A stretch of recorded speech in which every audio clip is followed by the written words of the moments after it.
retornando agora para nossa aula de história, certo, turma? Então, vamos lá dar início. Pegue o seu livro, o mesmo que vocês estavam utilizando na aula de português, que é o livro Caminho e Vivências, com a página 168. Vamos conhecer a ação dos jesuítas, certo?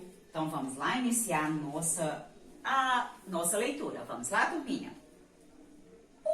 O mesmo episódio ocorrido entre indígenas e espanhóis ocorreu também no Brasil, mas entre indígenas e portugueses. Então, houve um ocorrido no Brasil entre esses povos, indígenas e portugueses. De fato, os povos indígenas e os grupos de africanos escravizados nunca aceitaram a situação de escravizados. Lógico que ninguém aceita e os índios, eles jamais iriam aceitar, certo? Essa situação de ser escravizado. Os senhores de engenhos utilizavam a força para mantê-lo sob controle, enquanto os grupos escravizados reagiam de várias formas contra essa dominação.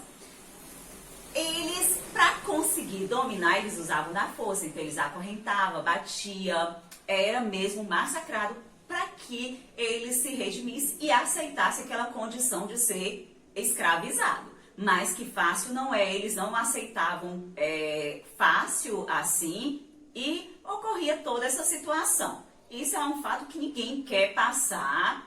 Os índios, principalmente os povos indígenas, jamais queriam passar por uma situação dessa de ser maltratado, mas também não iria se aceitar tão facilmente ser escravizado, né? Numa terra que já era pertencente a eles.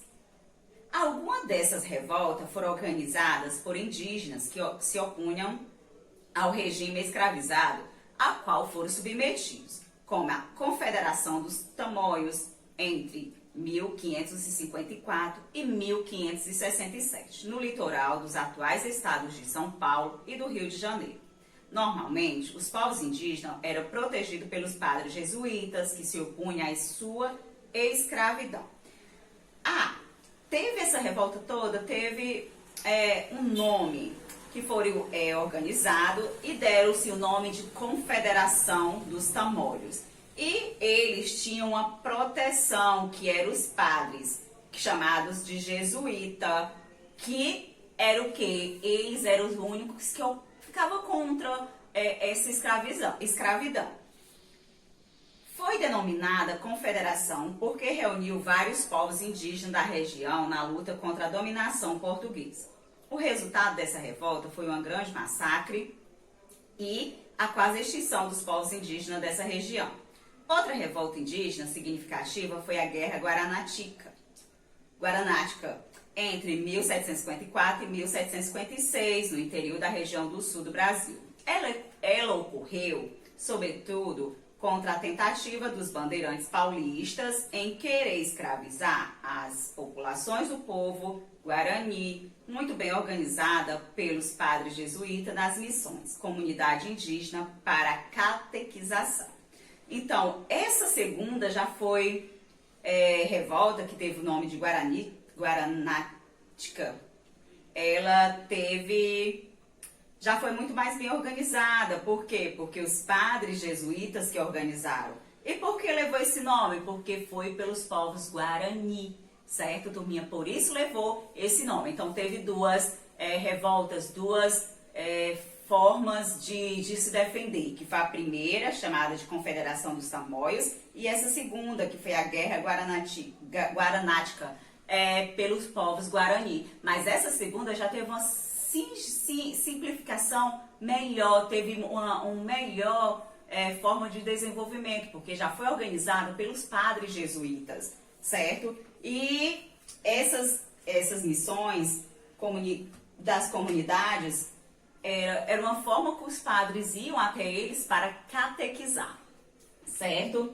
Veja aí essa rodovia. O meninozinho, ele explica. No estado de São Paulo, há uma rodovia que liga São José dos Campos, no Planalto, até Caraguatatuba.